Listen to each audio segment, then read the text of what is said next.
অস্বাস্থ্যকর পরিবেশে বিদ্যালয়ে আসছে কমলমতি শিক্ষার্থীরা। চট্টগ্রাম প্রতিনিধির পাঠানো তথ্য ও ভিডিও চিত্রে বিস্তারিত।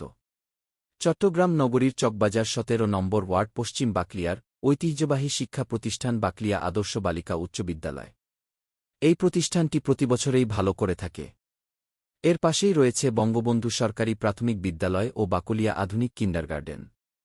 এই এলাকায় নির্দিষ্ট ডাস্টবিন না থাকায় বিদ্যালয়ের প্রবেশ মুখের খালি জায়গায় ডাস্টবিন হিসেবে ব্যবহার করছে এলাকার বাসিন্দারা। ফলে প্রতিনিয়তই স্বাস্থ্যঝুঁকি নিয়ে অস্বাস্থ্যকর পরিবেশে বিদ্যালয়ে যাতায়াত করছে কোমলমতি শত শত শিক্ষার্থীরা। এ বিষয়ে অভিভাবকদের কাছে জানতে চাইলে তারা বলেন, এসব বিষয়ে কর্তৃপক্ষকে অনেকবার জানানো হয়েছে, বিভিন্ন ইলেকট্রনিক ও প্রিন্ট মিডিয়া এসে ছবি বক্তব্য নিয়ে যায়, কিন্তু এ সমস্যার কোনো সুরাহা হয় না। আমরা আশা করি চসিকের নতুন মেয়র এই বিষয়টি গুরুত্ব সহকারে বিবেচনা করবেন। আবরার হুসাইন, তেপান্তরের খবর ডেস্ক।